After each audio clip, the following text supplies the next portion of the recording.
Dr. Kethvar walked into the classroom with his usual confident stride. His blue skin gleamed under the artificial lights, and his forearms carried data tablets and holographic projectors. Today was the first day of his famous Extreme Environment Studies course at the Galactic Academy. Students from dozens of worlds had applied for this class, but only 25 had been accepted. The classroom buzzed with excited chatter in various alien languages.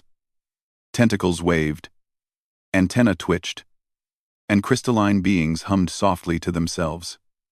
Dr. Kethvar enjoyed this moment every semester. He was about to teach these young minds about the most dangerous places in the galaxy. "Welcome, students," he said, his voice carrying clearly through the universal translator. "I am Dr. Kethvar, and this is Extreme Environment Studies. Over the next semester, you will learn about worlds so dangerous that no intelligent life could ever evolve there." The students settled down, their various forms of attention focusing on the professor.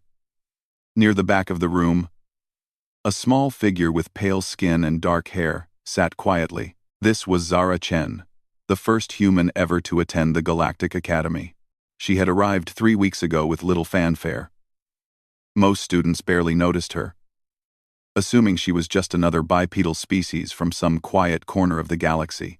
Dr. Kethvar activated his first hologram. A red planet appeared, spinning slowly in the air. "This is Kalar 7, a Class IX Deathworld. Notice the surface temperature of 200 degrees. The atmosphere is pure methane. The gravity is 3 times galactic standard. No life has ever been found here." The students took notes eagerly. Some shuddered at the thought of such a hostile place. "But today," Dr. Kethvar continued, "we will discuss something even worse. Class XII Deathworlds. These are planets so deadly that even mentioning them makes most species uncomfortable." He paused for effect. "Let me describe the typical features of such a world." A new hologram appeared, showing a list of characteristics. First, extreme gravity wells.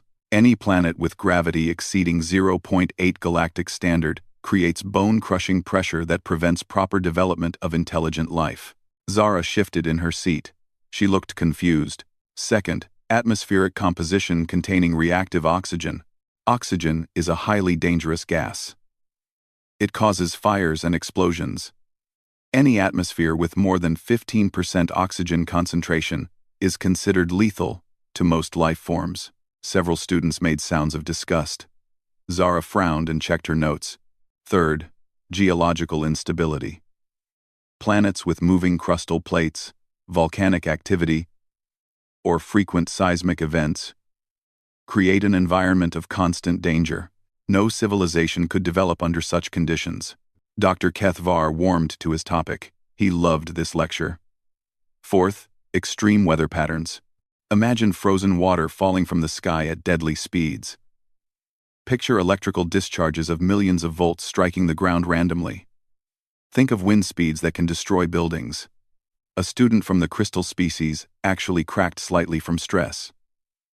Dr. Kethvar continued. Fifth, and perhaps most terrifying, predatory megafauna roaming freely near population areas. On Deathworlds, creatures weighing over 200 kilograms actively hunt smaller life forms. These predators have no fear and attack without warning.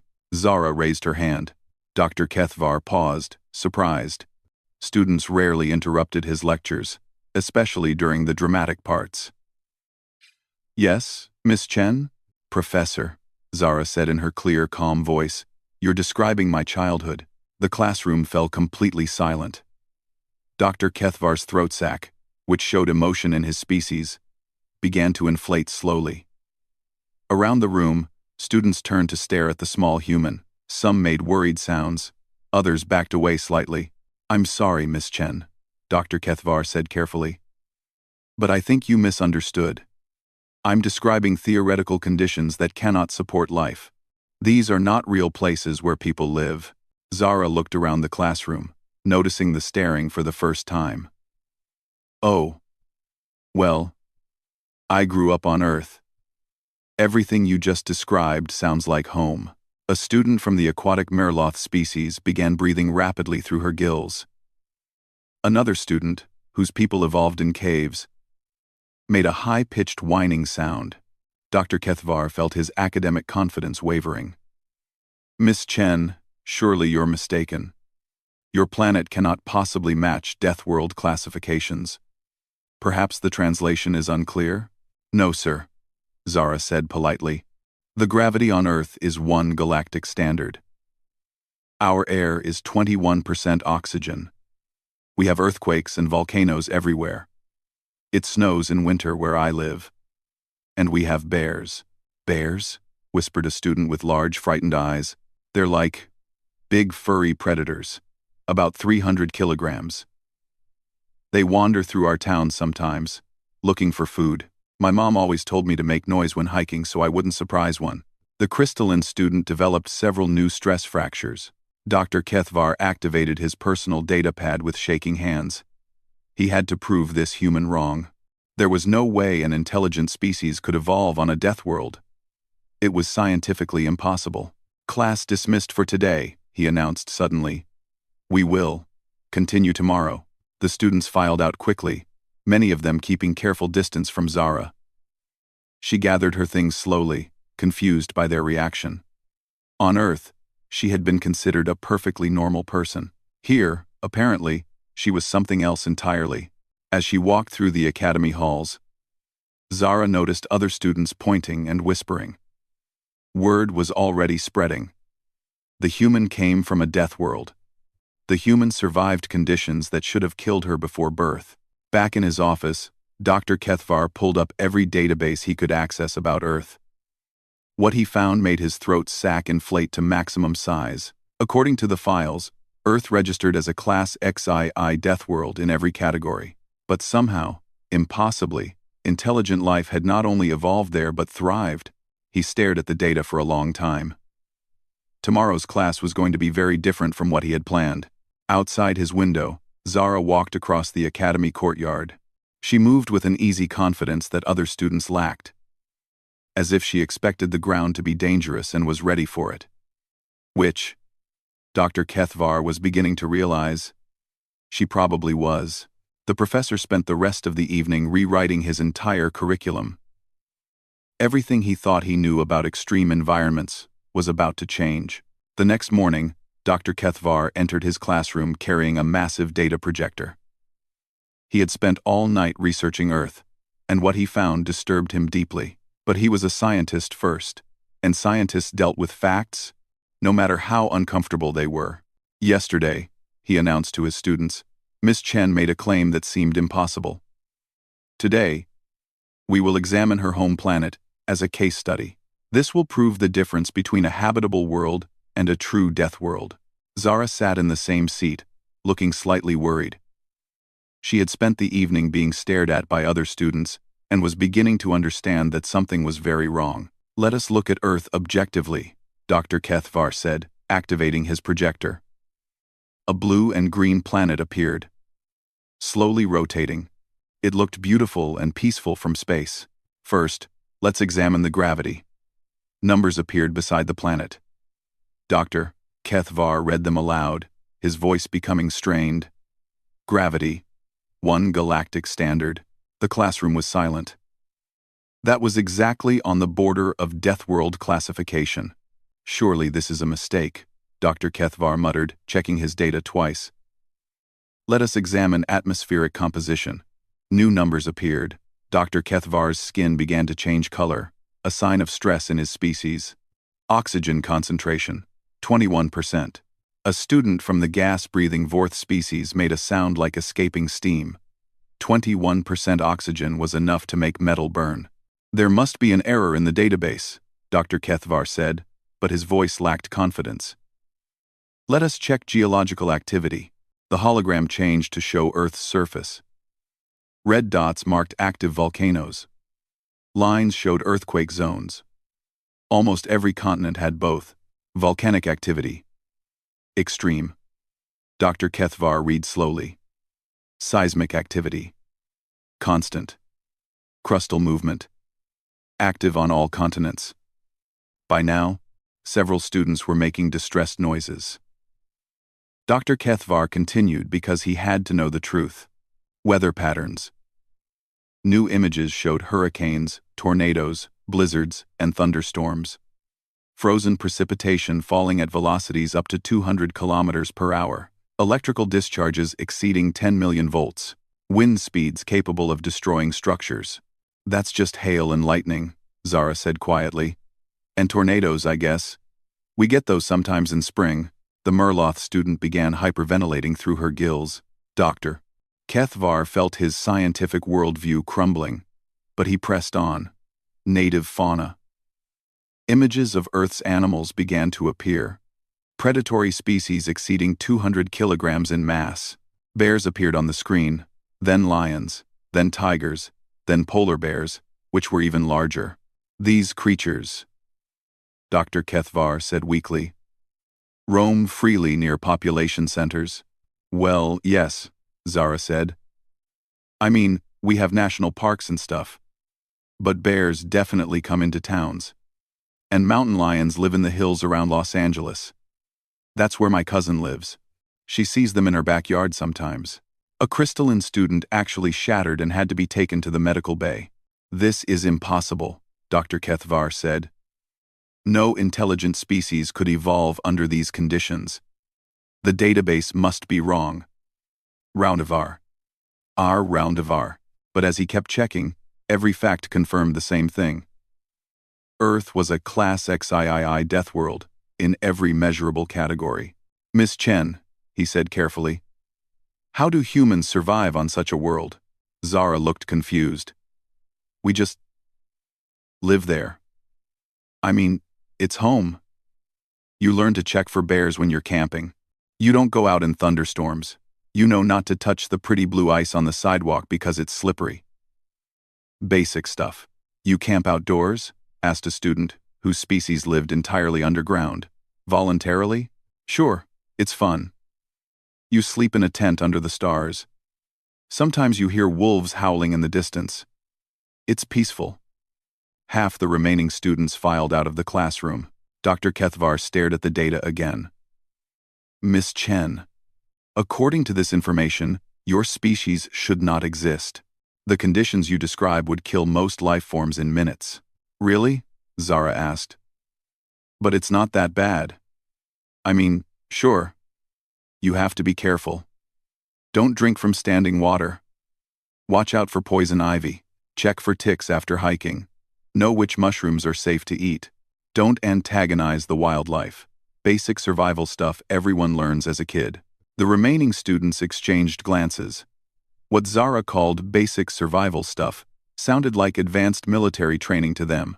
Let me understand, Dr. Kethvar said slowly. Human children learn to identify dangerous plants, avoid contaminated water, detect parasites, and escape from predators? Well, yeah, plus swimming in case you fall in a lake, first aid for cuts and bruises, how to start a fire without matches, what to do if you get lost in the woods. Dr. Kethvar sat down heavily. His species considered it an achievement when their young learned to operate simple tools. Miss Chen, he said quietly, I need to ask you something important. Do humans enjoy living on your world? Zara smiled for the first time since arriving at the academy. Oh yes, Earth is beautiful. We have mountains and oceans and forests. The sunsets are incredible. Spring rain smells amazing. There's nowhere else like it. But the danger makes life interesting. Besides, once you learn the rules, it's not really dangerous. It's just alive. Everything on Earth is alive and trying to survive, just like us. We're all in it together. Dr. Kethvar looked around his classroom. Of his original 25 students, only 8 remained. The rest had fled or fainted. He turned off the projector and faced his class. It appears, he said slowly, that everything I have taught about death worlds is wrong. Class dismissed. I need to reconsider some things. As the remaining students filed out, they whispered among themselves. The human was not just a survivor of a death world, she was something they had never imagined possible. A person who thought a death world was beautiful and called its daily threats. Zara gathered her books, still confused by everyone's reaction. She made a mental note to call home later and tell her parents about her strange first week at alien school. They would probably laugh about it over dinner, like they always did with her stories. Dr. Kethvar sat alone in his classroom, staring at the image of Earth.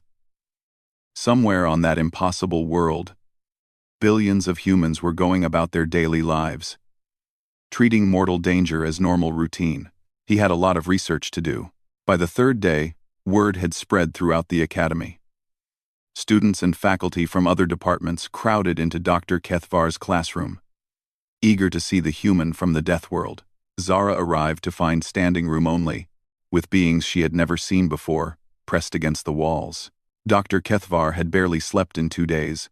His research into Earth had revealed layers of horror that kept getting worse. Today, he planned to examine Earth's ecosystem in detail, certain that he would finally find reasonable explanations for human survival. Today we will study Earth's food web, he announced.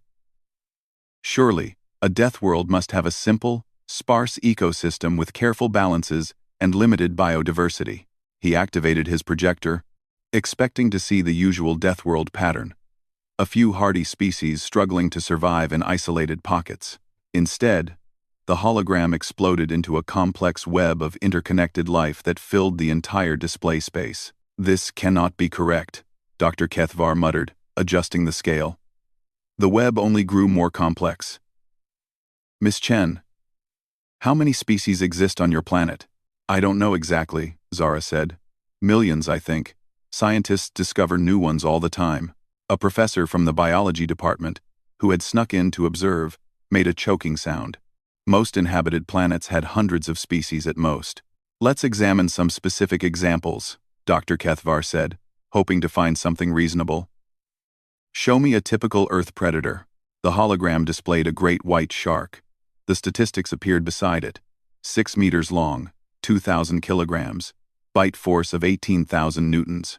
This creature lives in your oceans? Dr. Kethvar asked weakly. Oh yes, sharks are everywhere, Zara said. Great whites, tiger sharks, bull sharks, hammerheads. There are hundreds of species. And humans encounter these creatures? Well, sure. People swim in the ocean all the time. Surfing is really popular. My brother loves to surf. Your brother voluntarily enters water containing these predators? Zara nodded. Shark attacks are really rare. You're more likely to be hit by lightning. Dr. Kethvar switched the display. Show me lightning strike statistics. The numbers appeared. 25 million lightning strikes per day on Earth. The professor's throat sac inflated to maximum capacity. Miss Chen, your people are struck by lightning regularly? Sometimes. That's why we don't stand under trees during thunderstorms, or hold metal objects, or go swimming when there's lightning. A student raised a tentacle. You swim in water that contains giant predators, but you avoid it when electricity falls from the sky? Well, yes. Lightning can kill you instantly. Sharks usually don't bother people unless you're acting like prey. How does one avoid acting like prey to a 6-meter predator? Don't splash around too much. Don't swim near seals. Don't wear shiny jewelry that looks like fish scales. Don't swim if you're bleeding. Basic ocean safety. The biology department professor fainted. Dr. Kethvar tried a different approach. Surely humans avoid the most dangerous areas of your planet? Not really. Some of my favorite places are probably what you'd call dangerous. I love hiking in bear country. The mountains are beautiful, and seeing a bear in the wild is amazing, as long as you keep your distance. You seek out these predators? Not exactly. But knowing they're there makes the wilderness feel real, alive, like anything could happen. Dr. Kethvar felt his understanding of rational behavior crumbling. Miss Chen, do humans have some technology that protects you from these threats? Sometimes we carry bear spray when hiking. That's basically pepper spray, but stronger. And we know to hang our food in trees, so bears don't investigate our campsites. Pepper spray? A chemical irritant derived from capsaicin. It burns their eyes and nose. You use chemical weapons against predators? Zara looked confused. I guess? But we also put capsaicin in our food. We call it hot sauce. Lots of people really like spicy food. The room fell silent except for the sound of several beings hyperventilating. You consume chemical irritants for pleasure? Dr. Kethvar asked. Sure. Buffalo wings, jalapeno poppers, Thai curry. Dr. Kethvar made a note to research human digestive systems later. Let us move on to human recreational activities. He hoped this would finally show some reasonable behavior. The hologram displayed images of human leisure activities. Extreme sports? He read. What are extreme sports? Fun stuff, Zara said, brightening. Rock climbing, whitewater rafting, bungee jumping, skydiving, snowboarding. Things that get your adrenaline going. Images flashed by.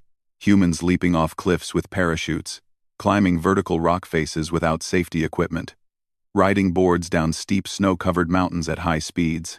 These are recreational activities? Dr. Kethvar asked. Yeah. They're a rush. The danger makes it exciting. A student from the peace-loving harmony species began weeping openly. Miss Chen, Dr. Kethvar said carefully. Do humans have any recreational activities that do not involve mortal peril?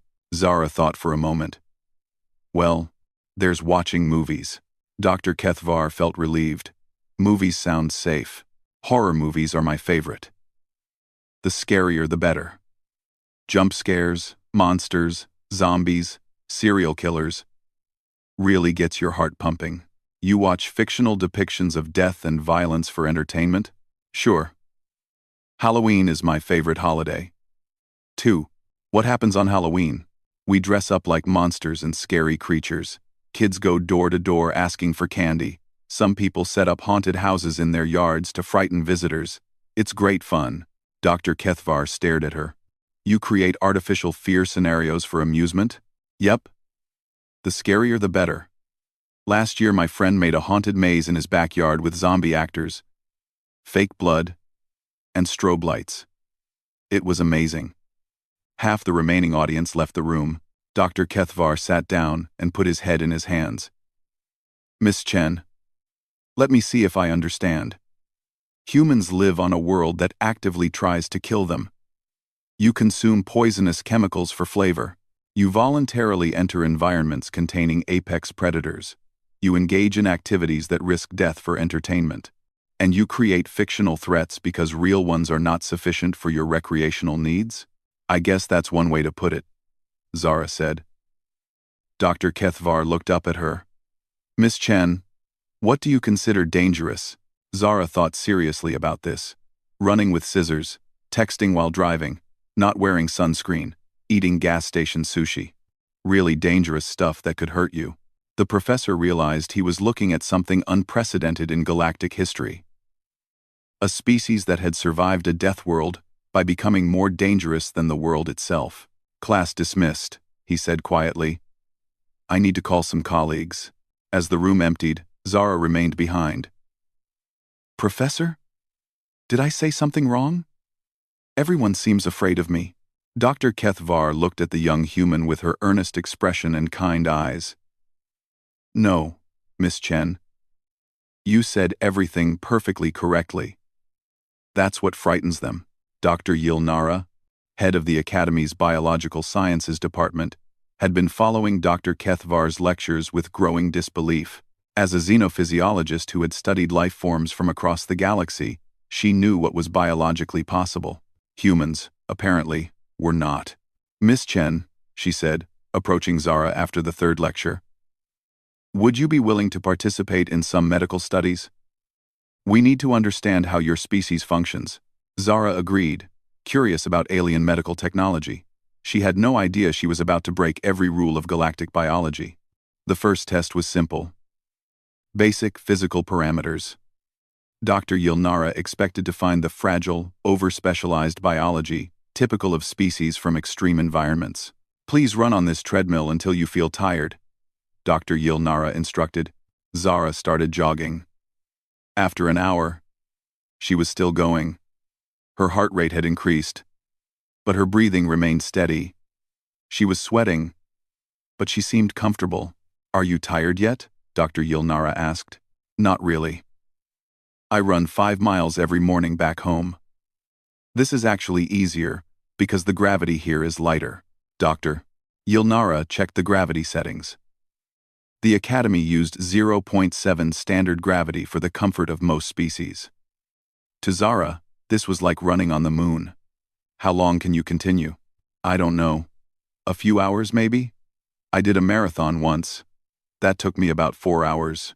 Dr. Yilnara stopped the test. Most galactic species could sustain physical activity for minutes at most. The next test was temperature tolerance. Dr. Yilnara started at the Academy's comfortable standard, 15 degrees Celsius. This is chilly, Zara said, rubbing her arms. Do you have a sweater? Dr. Yilnara raised the temperature to 25 degrees. Better? Perfect. This is like a nice spring day. She raised it to 35 degrees. Zara rolled up her sleeves. Getting warm. Like summer in Arizona. At 40 degrees, most species would be in distress. Zara looked comfortable. I could go swimming in this weather, she said. Dr. Yilnara lowered the temperature instead. At 5 degrees, Zara shivered but remained alert. At -5 degrees, she asked for a jacket but was otherwise fine. Miss Chen, what is the normal temperature range on your planet? Depends where you are. I've been in Phoenix when it was 50 degrees Celsius. I've been skiing when it was -30. Both were fine, if you dress right. Dr. Yilnara's tentacles curled in distress. That was an 80-degree range. Most species could tolerate 10 degrees of variation at most. The toxin tests were even more disturbing. Dr. Yilnara started with mild alkaloids that would make most species ill. This is caffeine, she explained, offering Zara a small dose. It's a plant toxin that causes hyperactivity and eventual cardiac arrest. Oh, coffee, Zara said, drinking it immediately. Do you have more? I usually drink 3 cups in the morning. Dr. Yilnara stared at her readings. Zara's metabolism had increased, but she showed no signs of toxicity. You regularly consume cardiac stimulants? Sure. Coffee? Tea? Energy drinks? Some people drink way more than me. My roommate in college drank nothing but Mountain Dew. The next test was ethyl alcohol, a potent cellular poison. This will damage your nervous system, Dr. Yilnara warned. That's beer, Zara said, tasting it. Pretty weak beer. Do you have anything stronger? An hour later, Zara had consumed amounts of alcohol that would kill most beings. She seemed slightly more relaxed and talkative, but was otherwise unaffected. Your species consumes nerve toxins recreationally? Dr. Yilnara asked. Wine with dinner is nice. Beer after work, cocktails at parties. It's social. Dr. Yilnara moved on to healing studies. She made a small cut on Zara's arm, expecting to document the slow healing process typical of complex life forms. Within minutes, the bleeding had stopped. Within an hour, the cut was scabbed over. By the next day, only a thin line remained. Miss Chen, has your wound been treated with advanced medical technology? Zara looked at the nearly invisible mark. No.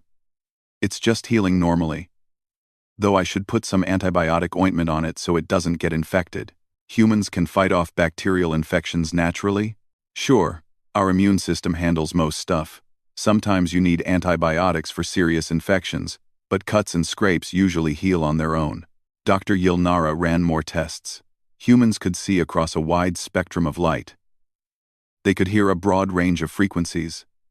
Their reflexes were incredibly fast. Their pain tolerance was off the charts. But the most disturbing discovery came during the stress response tests. I'm going to create a simulated emergency, Dr. Yilnara explained. Please react naturally. She triggered alarms and flashing lights, simulating danger. Immediately, Zara's body chemistry changed. Her strength increased by 40%. Her reaction time doubled. Her pain sensitivity decreased dramatically. Her focus became laser sharp. Fascinating, Dr. Yilnara said, checking the readings. Your body can temporarily exceed its normal limitations during stress. That's just adrenaline, Zara said, her breathing returning to normal as the test ended. Fight or flight response. Everyone has that. Not like this. Most species either fight or flee. You appear capable of both simultaneously, plus enhanced cognitive function and pain suppression. Dr. Yilnara compiled her results and called an emergency meeting of the science faculty. What she had discovered challenged everything they knew about biology. The human is impossible, she announced to her colleagues. Her species can survive temperature ranges that should kill them. They consume deadly toxins as recreational beverages. They heal from injuries in hours instead of weeks. Their stress response turns them into temporary super beings. Dr. Kethvar nodded grimly. I'm beginning to understand.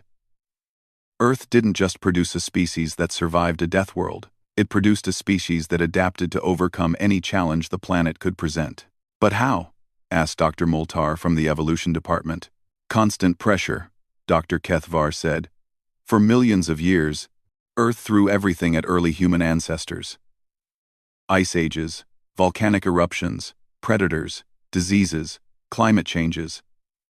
Any species that couldn't adapt died out. Only the most versatile survived. So humans are essentially biological Swiss Army tools, Dr. Yilnara said. Where other species evolved specialized advantages for specific environments, humans evolved to handle anything. That explains their behavior, Dr. Kethvar said. They don't see Earth as dangerous because they're more dangerous than anything on it. They seek out risk because their biology is designed to overcome challenges. Dr. Yilnara looked at her test results again. Colleagues, we need to revise our understanding of what's biologically possible. The humans have broken every rule we thought governed life in the galaxy. Meanwhile, Zara sat in the academy cafeteria, trying to find something edible. The alien food was nutritionally complete, but tasted like cardboard. She made a mental note to ask her parents to send some hot sauce in their next care package. Around her, students whispered and stared. She was getting used to it, but it made her homesick. On Earth, she was just another college student. Here, she was apparently a biological impossibility. She smiled, thinking about calling home later. Her family was going to get a kick out of learning they were all technically impossible. The Academy's annual survival challenge was the most anticipated event of the semester. For 50 years, it had been the ultimate test for students studying extreme environments. The carefully designed simulation pushed participants to their absolute limits, and many species considered completing it a mark of honor. Dr. Kethvar stood before the assembled students, many of whom had spent weeks preparing for this moment. Today you will face the Academy's most challenging environment simulation. You will encounter 0.9 standard gravity, 18% atmospheric oxygen, temperature variations of 10 degrees, and the presence of large herbivorous fauna. The students looked nervous. These conditions represented the extreme edge of survivability for most species. You will have 6 hours to navigate the course, locate 3 checkpoints, and return to base. Emergency beacons are available if you cannot continue. Dr. Kethvar paused. Miss Chen, given your unique background, perhaps you should sit this one out. Zara looked confused. Why? It sounds like fun. Dr. Yilnara, who was monitoring the students' vital signs, checked her equipment twice. Miss Chen, your heart rate hasn't changed at all. Aren't you nervous? About what? It's just slightly less oxygen than home, a little less gravity, and some temperature changes, plus herbivores, which means no predators. This sounds easier than camping. The other students stared at her. What the Academy called their ultimate survival challenge, the human considered a mild camping trip. The simulation began. Students entered the artificial environment in small groups, moving cautiously through the carefully controlled landscape. Most immediately showed signs of stress as they adjusted to the reduced oxygen and gravity changes. Zara walked into the simulation and immediately felt more at home than she had since arriving at the Academy. The air was crisp and clean. The gravity felt closer to Earth normal. In the distance, she could see large, peaceful creatures grazing something like alien buffalo. She found the first checkpoint in 20 minutes, following simple tracking techniques her father had taught her during childhood camping trips. She noted which direction the wind was blowing, watched for animal paths, and read the landscape like a map. Her fellow students were struggling. The reduced oxygen left them gasping. The gravity made their movements clumsy. The temperature variations, while mild by human standards, required constant adjustment for beings evolved in stable environments. Gorth, a crystalline student who had attended every class despite his stress fractures, was hyperventilating near the first checkpoint. The air. Too thin. Cannot process. Hey, breathe slower, Zara said, kneeling beside him. Take deep, steady breaths. Your body will adjust. Cannot. Dying. You're not dying. Look, let's sit for a minute. Put your head down. Focus on breathing in through your nose, out through your mouth. She stayed with Gorth until his panic subsided, then helped him to his feet. The trick is not to fight the environment. Work with it. At the second checkpoint, she found 3 students from different species huddled together, afraid to continue. They had encountered one of the herbivores, a large, peaceful creature that was ignoring them completely, but scared them with its size. It's just eating grass, Zara explained. See how relaxed it looks? Ears forward, tail swishing slowly. If it was agitated, its ears would be back, and it would be snorting. How do you know this? Asked Veltar, whose species had never seen an animal larger than themselves. Body language is pretty universal. Animals tell you what they're thinking if you know how to look. She led the group past the herbivore, showing them how to move calmly and avoid sudden motions that might startle it. What terrified the alien students was routine to someone who had grown up around horses, cows, and deer. By the 4th hour, Zara realized she wasn't competing in the survival challenge, she was leading a rescue mission. Students were scattered throughout the course, overwhelmed by conditions that felt perfectly normal to her. She found Zara, an aquatic student, overheating in the temperature variation zone. Zara helped her find shade and showed her how to use evaporation for cooling. She located Crixnall, whose species relied on echolocation, disoriented by the environmental sounds. Zara taught him to filter background noise and focus on specific audio cues. She discovered Mordeth, a tunnel dweller, paralyzed by agoraphobia in the open spaces. Zara helped him find reference points and create mental maps to navigate. Dr. Kethvar and Dr. Yilnara watched from the observation deck, tracking the students' progress. What they saw changed their understanding of human capabilities. She's not competing, Dr. Yilnara observed.